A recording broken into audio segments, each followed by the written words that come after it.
आज का यह वीडियो आपके सोचने का नज़रिया बदल देगा, आपकी ज़िंदगी बदल देगा। बस आपको यह वीडियो लास्ट तक ज़रूर देखना है। एक बार एक गांव में एक साधु रहता था जो भगवान पर बहुत विश्वास रखता था। यह साधु एक बार एक पेड़ के नीचे बैठा था, भगवान को याद कर रहा था, उनका स्मरण कर रहा था। तो अचानक उस गांव में बाढ़ आती है, चारों तरफ पानी ही पानी बहने लगता है। सब गांव में उथरा पुथरी मच जाती है। लोग यहाँ से वहाँ से यहाँ भागने लगते हैं। लोगों को कुछ समझ में नहीं आता है क्या करें क्या नहीं। सब लोग अपने आप को बचाने के लिए ऊपर एक पहाड़ी की तरफ भागने लगते हैं। हमारे साथ भी बहुत सी बार कुछ ऐसा ही होता है।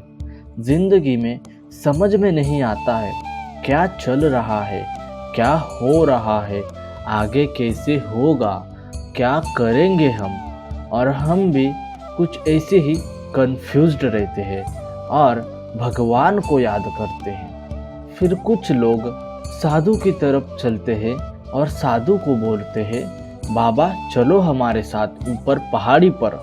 साधु बोला, अरे हमें क्या होगा, मैं भगवान की इतनी तपस्या करता हूँ, मुझे कुछ नहीं हो सकता, भगवान खुद आके मुझे बचाएंगे। धीरे धीरे पानी साधु की कमर तक आ गया। अब लोग वहाँ से नाव लेकर निकलने लगे। उनमें से एक ने साधु से कहा, अरे पानी आपके कमर तक आ गया है, आप हमारे साथ चलो। तो साधु ने कहा, नहीं नहीं, भगवान मुझे अपने आप बचाएगा। और वह नाव वाला भी वहाँ से निकल गया। जब भी हम परेशान होते हैं, हमें भी लगता है कि भगवान खुद आएंगे और हमें बचाएंगे, क्योंकि मैं भगवान का बहुत बड़ा भक्त हूँ। पर हम लोग यह शायद भूल रहे हैं कि यह कलयुग है। यह भगवान आँखों से नहीं मन से देखे जाते हैं। कुछ देर बाद पानी इतना बढ़ गया कि साधु के सर तक पहुंच गया और अब लोगों को बचाने के लिए हेलीकॉप्टर निकलने लगे। एक हेलीकॉप्टर साधु के पास आया, जो कि आखिरी हेलीकॉप्टर था। साधु के पास नीचे रस्सी फेंकी गई और बोला, इसे पकड़ो और ऊपर आ जाओ, नहीं तो आप डूब जाओगे। यह आखिरी हेलीकॉप्टर है, आपके पास दूसरा कोई रास्ता नहीं है बचने के लिए। साधु ने कहा, यह रस्सी आप वापस खींच लो और आप चले जाओ। मुझे भगवान के ऊपर पूरा भरोसा है, वह मुझे बचा लेगा। पानी काफ़ी ऊपर तक आ गया, पेड़ डूब गया और साधु की भी डूबने से मौत हो गई। हमारे लाइफ में भी हमें बहुत से लोग समझाते हैं, लेकिन हम नहीं समझते। हमें भगवान पर भरोसा होता है।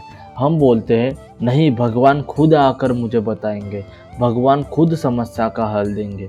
बल्कि समस्या का हल हमारे सामने ही होता है। हम शायद ये भूल रहे हैं कि यह कलयुग है। यह भगवान स्वयं तो नहीं आ सकते, लेकिन भगवान के रूप में हमारे लाइफ में कुछ ऐसे लोग भेजते हैं, कुछ ऐसे दोस्त भेजते हैं जो कि हमें सही गलत की राह पर चलना सिखाते हैं। हमारे लाइफ में क्या सही है क्या गलत है हमें यह सिखाते हैं। वो माँ बाप के रूप में हो, भाई बहन के रूप में हो, या फिर रिश्तेदार के रूप में हो, या फिर हमारे दोस्त के रूप में हो। पर शायद हम ही उन लोगों को समझ नहीं पाते हैं।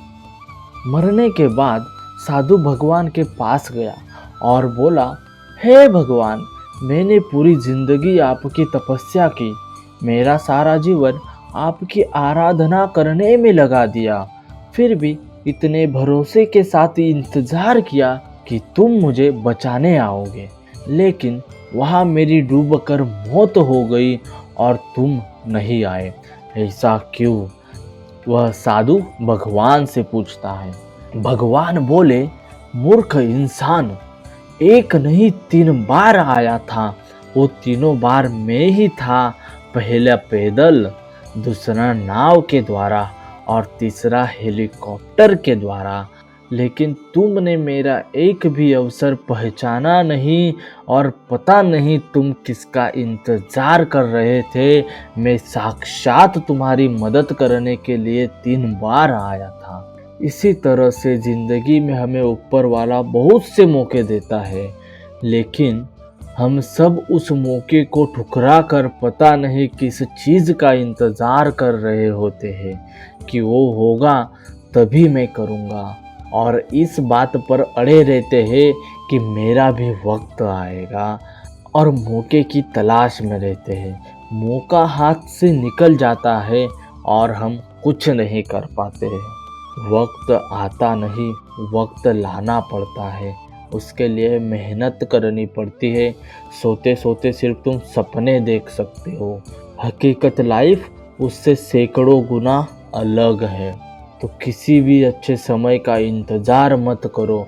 जो भी करना है आज और अभी से शुरू कर दो।